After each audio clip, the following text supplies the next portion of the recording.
Good morning students, online classes में आपका स्वागत है। लास्ट क्लास में अपन ने कंप्लीट किए थे कृत्रिम रबर। पहले प्राकृतिक रबर किया था और उसके बाद में कृत्रिम रबर। आज का अपना टॉपिक है बहुलीकरण की विधियां, और अपन ने बहुलकों के वर्गीकरण में 6 आधार बताए थे, और उसमें से जो 3 नंबर आधार था बहुलीकरण क्रिया के आधार पर, और वहां पे अपन ने बताया था कि बहुलीकरण क्रिया 2 प्रकार की होती है, योगात्मक बहुलीकरण और संगणन बहुलीकरण। और उस आधार पे बहुलक भी 2 थे, योगात्मक बहुलक और संगणन बहुलक। तो बहुलीकरण की विधियां हैं वो 2 प्रकार की होती है, योगात्मक बहुलीकरण और संगणन बहुलीकरण। अब देखिए, योगात्मक बहुलीकरण है, इसमें क्या होता है?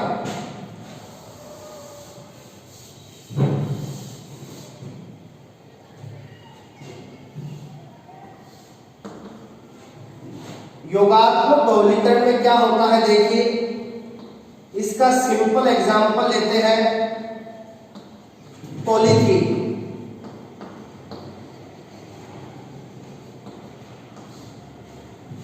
इसका सिंपल एग्जांपल है पॉलीथीन। तो पॉलीथीन में एक अलग इकाई हो गई एथीन, और एथीन के ले लिए कितने अणु? n अणु। अब देखिए योगात्मक बहुलीकरण में क्या होता है, जो एक अलग इकाई होती है वो होती है असंतृप्त। यहां पे एक अलग इकाई कैसी होगी? असंतृप्त होगी। यानी यहां पे एक अलग इकाई है वो होती है द्विबंध युक्त। यानी इस बहुलीकरण में जो एक अलग इकाई भाग लेती है उसमें कार्बन कार्बन के बीच क्या पाया जाता है? द्विबंध पाया जाता है। वो द्विबंध एक भी हो सकता है या 2 भी हो सकता है। जैसे एथीन में द्विबंध कितना है? 1। इसी प्रकार ये जो इकाई है CH2 double bond CH, CH double bond CH2, क्या नाम है इसका? Buta 1,3 diene. तो यहां पे कार्बन कार्बन के बीच डबल बॉन्ड कितने हैं? 2 है। तो ये जो एक अलग इकाई है वो किस प्रकार की है? डाइईन प्रकार की। तो मेन बात ये है, योगात्मक बहुलीकरण में जो एक अलग इकाई है वो सामान्यतः किस प्रकार की होती है? असंतृप्त प्रकार की होती है। क्यों? क्योंकि यहाँ एक अलग इकाई में कार्बन कार्बन के बीच डबल बॉन्ड पाया जाता है। तो जितने भी योगात्मक बहुलक अपन करेंगे उन सभी में ये कॉमन होगा, एक अलग इकाई है उसमें क्या मिलेगा? डबल बॉन्ड मिलेगा। अब देखिए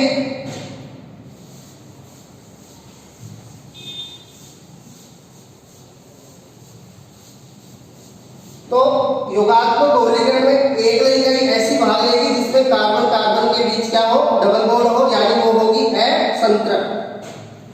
अब योगात्मक बहुलीकरण में क्या होता है, जब एक अलग इकाइयां आपस में जुड़ती है तो किसी भी प्रकार का छोटा अणु बाहर नहीं निकलता।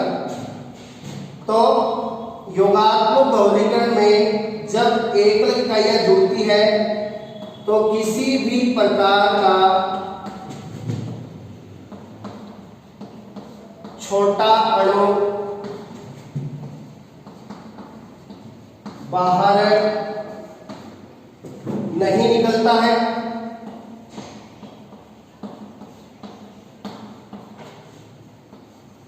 यानी यहां क्या होगा, केवल एक अलग इकाइयां आपस में बॉन्ड द्वारा जुड़ती जाएंगी और किसका निर्माण हो जाएगा? बहुलक का। कोई भी छोटा अणु है वो बाहर नहीं निकलेगा। तो देखिए यहाँ एथीन का बहुलीकरण करवाया। अब बहुलीकरण कराएंगे तो डबल बॉन्ड किसमें बदल जाएगा, सिंगल बॉन्ड में। ये डबल बॉन्ड के इलेक्ट्रॉन, डबल बॉन्ड के कौन से इलेक्ट्रॉन, पाई बंध वाले पाई इलेक्ट्रॉन, ये आगे स्थानांतरित होंगे और अगली इकाई के साथ क्या बना लेंगे, बॉन्ड। यहाँ डबल की जगह हो जाएगा सिंगल, और यहाँ अगली इकाई के साथ क्या बन जाएगा, सिंगल बॉन्ड। तो देखिए CH2 सिंगल बॉन्ड, CH2 अगली इकाई के साथ बॉन्ड, और ये L लग गया नीचे। तो ये एथीन का बहुलक बन गया क्या, पॉलीथीन। अब देखिए इस बहुलीकरण में आप देख रहे हो कि बहुलीकरण में कोई भी छोटा अणु बाहर नहीं निकल रहा। तो ये कैसा बहुलीकरण है, योगात्मक बहुलीकरण। अब इस बहुलीकरण में जो एकल इकाई है वो होगी द्विबंध युक्त यानी असंतृप्त। तो इस बहुलीकरण में एकल इकाई है वो द्विबंध युक्त यानी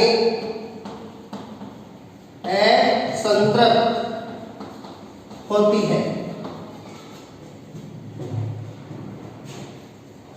नेक्स्ट, अब देखिए यहां बहुलीकरण में कोई भी छोटा अणु बाहर नहीं निकल रहा।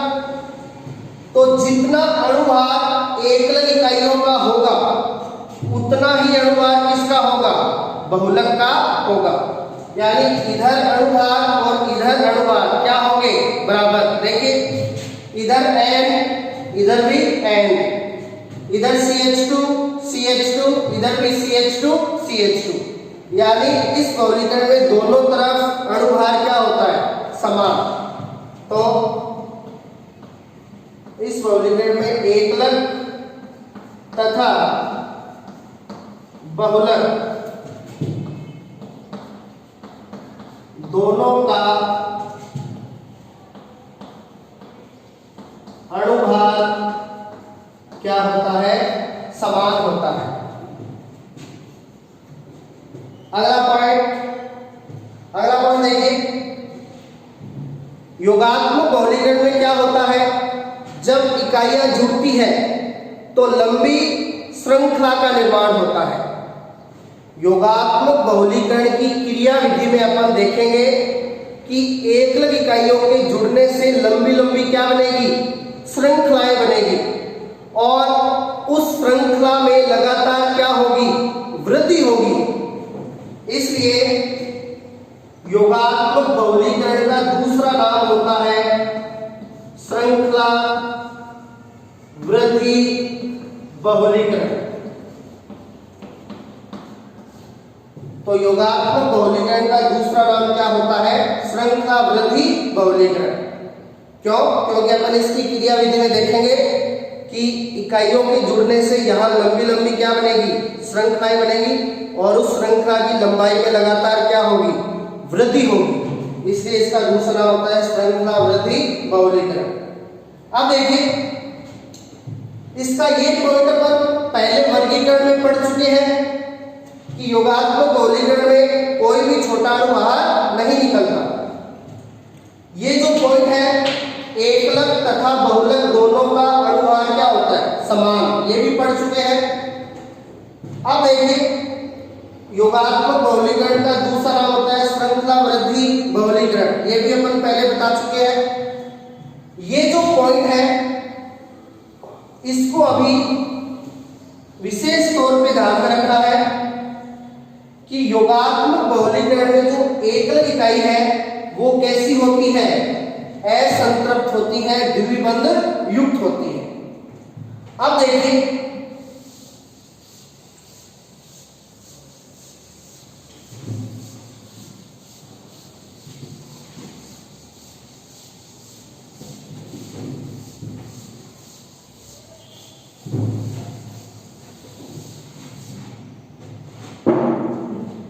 अपन ने अभी बताया कि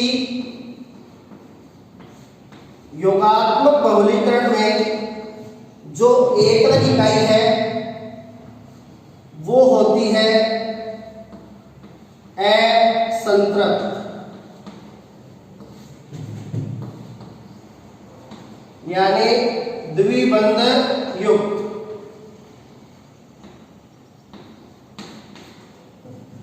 ठीक है, इसलिए अब देखिए यहां एकल इकाइयों में कार्बन कार्बन के बीच क्या होता है, द्विबंध होता है और ये असंतृप्त होती है। इसलिए ये जो इकाइयां हैं वो अक्रिय होती है।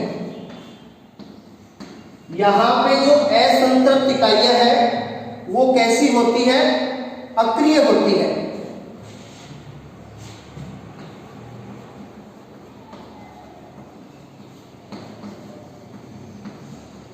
बहुलक निर्माण के लिए इन अक्रिय इकाइयों को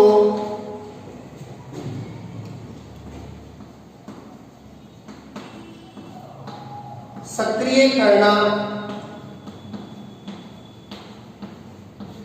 आवश्यक है।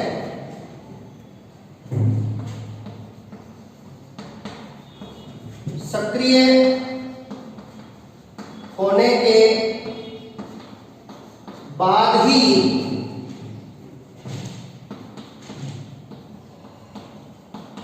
ये इकाइयां एक दूसरे से जुड़कर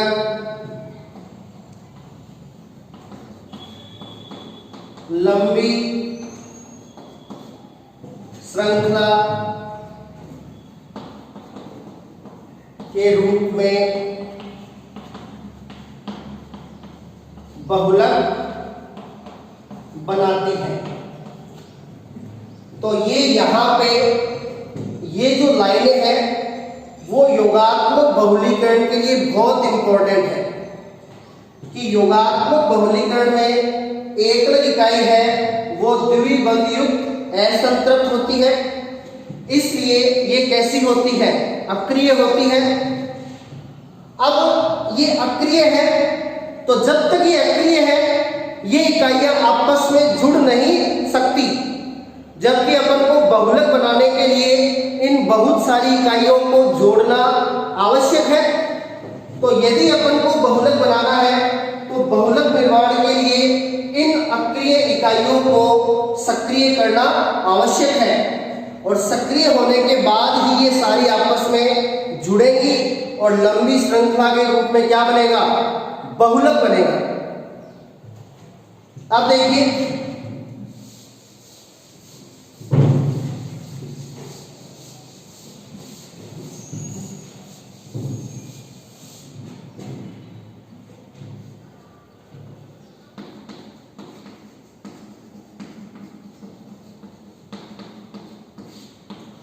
इस बहुलीकरण में अक्रिय असंतृप्त इकाइयों को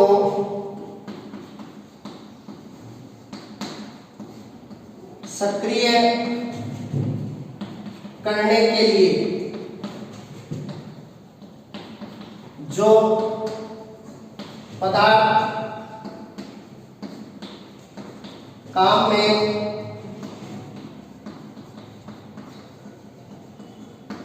लिए जाते हैं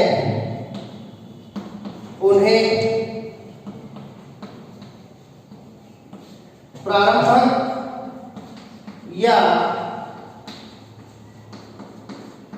सक्रियकारी पदार्थ कहा जाता है। तो इस बहुलीकरण में अक्रिय असंतृप्त इकाइयों को सक्रिय करने के लिए जो पदार्थ काम में लिए जाएंगे उन्हें अपन क्या कहेंगे, प्रारंभक पदार्थ या सक्रियकारी पदार्थ कहेंगे। अब देखिए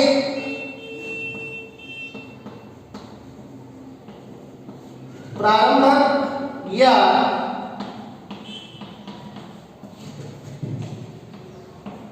सक्रियकारी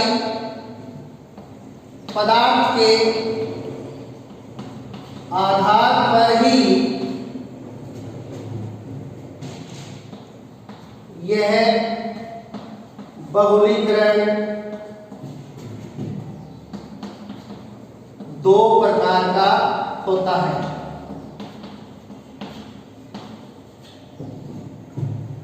तो यहां पे अक्रिय इकाइयों को सक्रिय करने के लिए जो पदार्थ डालेंगे, प्रारंभक या सक्रियकारी पदार्थ, उन्हीं के आधार पे इस बहुलीकरण को कितने भागों में बांटा गया है? दो भागों में।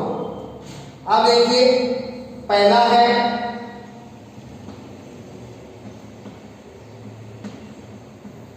मुक्त मूलक योगात्मक बहुलीकरण,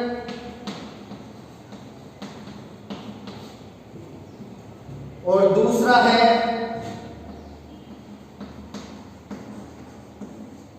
आयनिक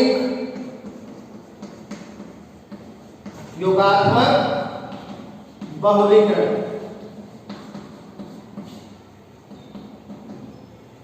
अब देखिए, इनके नाम से क्लियर है, जो पहले वाला योगात्मक बहुलीकरण है, मुक्त मूलक योगात्मक बहुलीकरण, यहां पे सक्रियकारी या प्रारंभक पदार्थ का काम कौन करेगा? मुक्त मूलक करेगा। मुक्त मूलक क्या होता है? ऐसी स्पीशीज जिसपे डॉट का निशान होता है। मुक्त मूलक क्या होते हैं? ऐसी स्पीशीज जिसपे डॉट का निशान होता है। तो मुक्त मूलक योगात्मक बहुलीकरण में अक्रिय इकाइयों को सक्रिय करने का काम कौन करेगा? मुक्त मूलक। और यहां मुक्त मूलक को कहा जाएगा प्रारंभक या सक्रियकारी पदार्थ।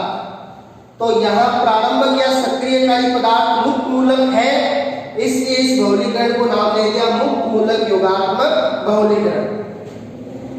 2 नंबर है आयनिक योगात्मक बहुलीकरण। इस योगात्मक बहुलीकरण में प्रारंभक पदार्थ के रूप में काम करेगी कोई आयनिक स्पीशीज। और अपन को पता है आयन कितने प्रकार के होते हैं? 2 प्रकार के, धनायन और ऋणायन। तो इस आधार पे आयनिक योगात्मक बहुलीकरण 2 प्रकार का होता है, धनायनिक योगात्मक बहुलीकरण और ऋणायनिक योगात्मक बहुलीकरण। अब धनायनिक योगात्मक बहुलीकरण में सक्रियकारी पदार्थ कौन होगा? धनायन होगा।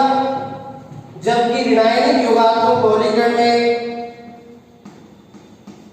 सक्रियकारी पदार्थ कौन होगा? ऋणायन होगा। तो इस प्रकार प्रारंभक या सक्रियकारी पदार्थ के आधार पर योगात्मक बहुलीकरण को 2 भागों में बांटा गया है, मुक्त मूलक योगात्मक बहुलीकरण और आयनिक योगात्मक बहुलीकरण। आयनिक योगात्मक बहुलीकरण को आयन के आधार पर फिर से 2 भागों में, धनायनिक और ऋणायनिक।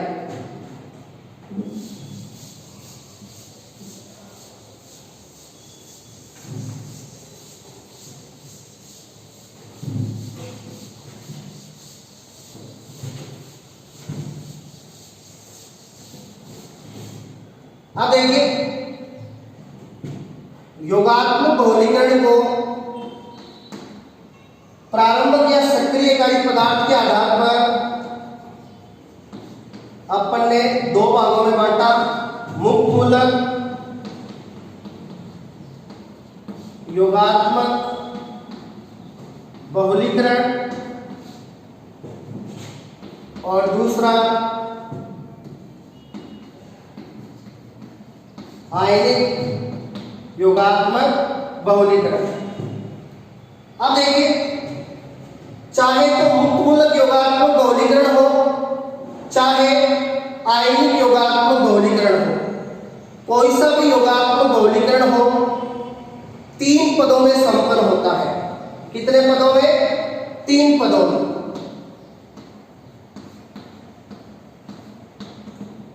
प्रथम पद को नाम दिया जाता है श्रृंखला प्रारंभन पद। पहले पद को नाम दिया जाएगा श्रृंखला प्रारंभन पद। अपन ने योगात्मक बहुलीकरण को कहा था श्रृंखला वृद्धि बहुलीकरण। क्यों? क्योंकि अपन ने बताया था इस बहुलीकरण में लंबी लंबी श्रृंखलाओं का निर्माण होता है। तो सबसे पहले पद में श्रृंखला क्या होगी? प्रारंभ होगी, इसलिए इसको नाम दे दिया श्रृंखला प्रारंभन पद।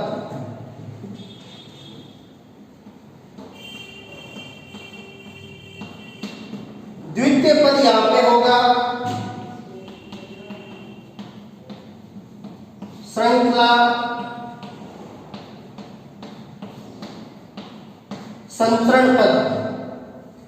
अब श्रृंखला संचरण पद का मतलब क्या होगा? जो श्रृंखला प्रारंभ हुई है उस श्रृंखला की लंबाई में क्या होगी? वृद्धि होगी, और लंबाई में वृद्धि होगी, इसलिए इसको कहा जाता है श्रृंखला संचरण पद। और जो तीसरा पद है उसको यहां पे कहा जाएगा श्रृंखला समापन पद। यानी जो श्रृंखला लंबाई में वृद्धि कर रही है उस श्रृंखला को इस पद में रोका जाएगा, उस श्रृंखला को समाप्त किया जाएगा और निर्माण हो जाएगा किसका? बहुलक का। तो इस प्रकार योगात्मक बहुलीकरण चाहे कोई सा भी हो, मुक्त मूलक वाला हो चाहे आयनिक वाला हो, कितने पदों में संपन्न होंगे ये? 3 पदों में। पहला पद होगा श्रृंखला प्रारंभन पद, दूसरा श्रृंखला संचरण पद और तीसरा श्रृंखला समापन पद। अब देखिए पहला जो पद है श्रृंखला प्रारंभन पद, यहां पे श्रृंखला क्या होगी? प्रारंभ होगी। और श्रृंखला प्रारंभ कब होगी? जब एकल इकाई जो है द्विबंध युग्म असंतरण वो अक्रिय होती है। तो जब वो सक्रिय होगी तब श्रृंखला क्या होगी? प्रारंभ होगी। तो मुक्त मूलक योगात्मक बहुलीकरण में श्रृंखला को प्रारंभ कौन करेगा? मुक्त मूलक। तो इस योगात्मक बहुलीकरण में जो पहला पद है श्रृंखला प्रारंभन पद, उसमें भाग कौन लेगा? मुक्त मूलक लेगा और वो श्रृंखला को प्रारंभ करने का काम करेगा, उस अक्रिय इकाई को क्या करके? सक्रिय करके। आयनिक योगात्मक बहुलीकरण कितने प्रकार के थे? 2 प्रकार के, धनायनिक और ऋणायनिक। अब धनायनिक में क्या होगा? श्रृंखला को प्रारंभ करने का काम करेगा कौन? धनायन। तो इसमें पहले पद में कौन भाग लेगा? धनायन भाग लेगा। और ऋणायनिक में श्रृंखला को प्रारंभ करने का काम कौन करेगा? ऋणायन करेगा। तो यहां पे इस पद में भाग लेगा ऋणायन। तो इस प्रकार से श्रृंखला प्रारंभन पद में मुक्त मूलक वाले में भाग लेगा मुक्त मूलक, धनायनिक वाले में भाग लेगा धनायन और ऋणायनिक वाले में भाग लेगा ऋणायन। तो ये जो योगात्मक बहुलीकरण है मुक्त मूलक और आयनिक, ये कितने कितने पदों में संपन्न होंगे? 3 पदों में, श्रृंखला प्रारंभन, श्रृंखला संचरण और श्रृंखला समापन।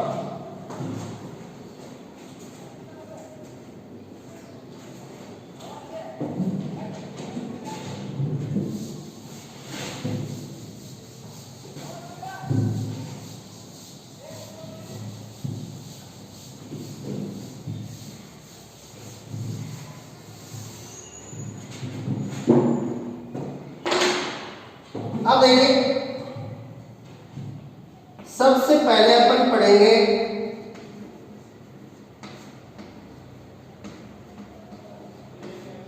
मुक्त मूलक योगात्मक बहुलीकरण।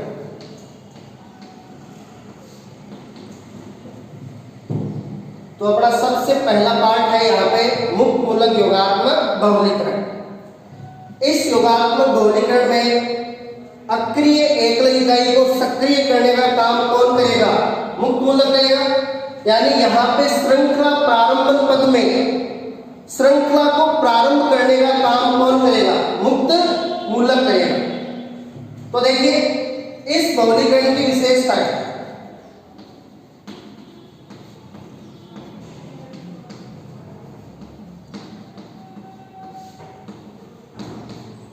इस बहुलीकरण में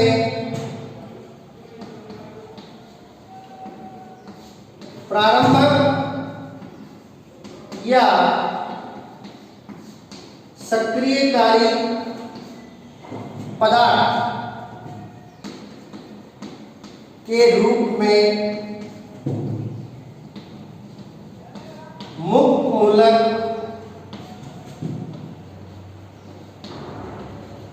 स्पीशीज कार्य करती है। इसका पहला इंपॉर्टेंट पॉइंट हो गया।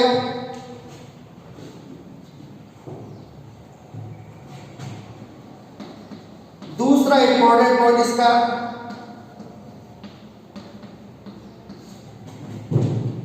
इस बहुलीकरण में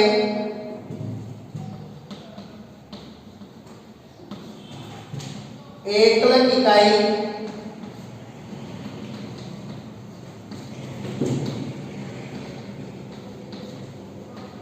ऐसी होती है जिसमें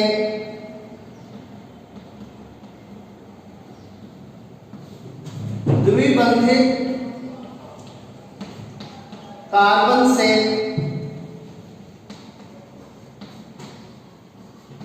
किसी भी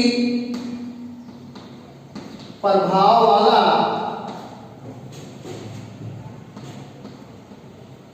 समूह नहीं जुड़ा हो। तो ये मुक्त मूलक योगात्मक बहुलीकरण के दो मेन पॉइंट है। इस बहुलीकरण में प्रारंभक या सक्रियकारी पदार्थ का काम कौन करेगा? मुक्त मूलक करेगा।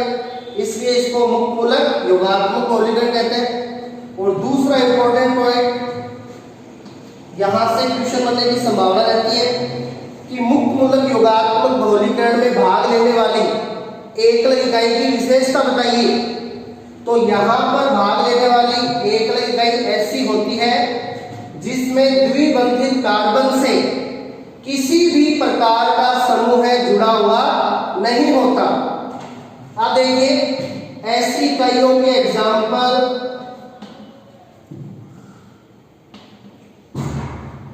CH2 double bond CH2। तो ये इकाई हो गई एथीन। ये इकाई कौन सी हो गई? एथीन। आप देख सकते हो यहां पे डबल बॉन्ड वाला कार्बन एक तो ये है और एक ये है, और इन कार्बन परमाणुओं से किसी भी प्रकार का कोई समूह जुड़ा हुआ नहीं है। तो इस एकल इकाई का बहुलीकरण कौन से योगात्मक बहुलीकरण से होगा? मुक्त मूलक योगात्मक बहुलीकरण से होगा। और एथीन से अपन कौन सा बहुलक बनाते हैं? पॉलीथीन। यानी इस योगात्मक बहुलीकरण से कौन सा योगात्मक बहुलक बनता है? पॉलीथीन योगात्मक बहुलक बनता है। क्यों? क्योंकि इसमें एकल इकाई ऐसी है एथीन जिसमें द्विबंधित कार्बन से किसी भी प्रकार का समूह जुड़ा हुआ नहीं होता।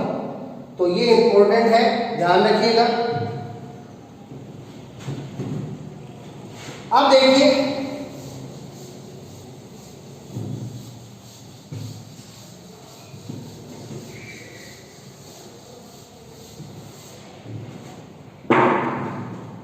अपन ने कहा था कि योगात्मक बहुलीकरण चाहे कोई सा भी हो, मुक्त मूलक हो, धनायनिक हो, चाहे ऋणायनिक हो, कोई सा भी हो, वो कितने पदों में संपन्न होगा? 3 पदों में। तो मुक्त मूलक योगात्मक बहुलीकरण है वो 3 पदों में संपन्न होगा। सबसे पहला पद श्रृंखला प्रारंभन पद, दूसरा श्रृंखला संचरण पद और तीसरा श्रृंखला समापन पद। तो मुक्त मूलक योगात्मक बहुलीकरण है, उसको इन 3 पदों के अंदर अपन पढ़ेंगे और ये अपन स्टार्ट करेंगे कल। तो आज जितना भी मैटर अपन ने बताया है उसको अच्छी तरह से पढ़ के समझ के क्लियर कर लेना। ये चीजें आगे इन योगात्मक बहुलीकरण में बहुत ज्यादा काम आएगी। तो इसको अपन कल स्टार्ट करेंगे। Thank you.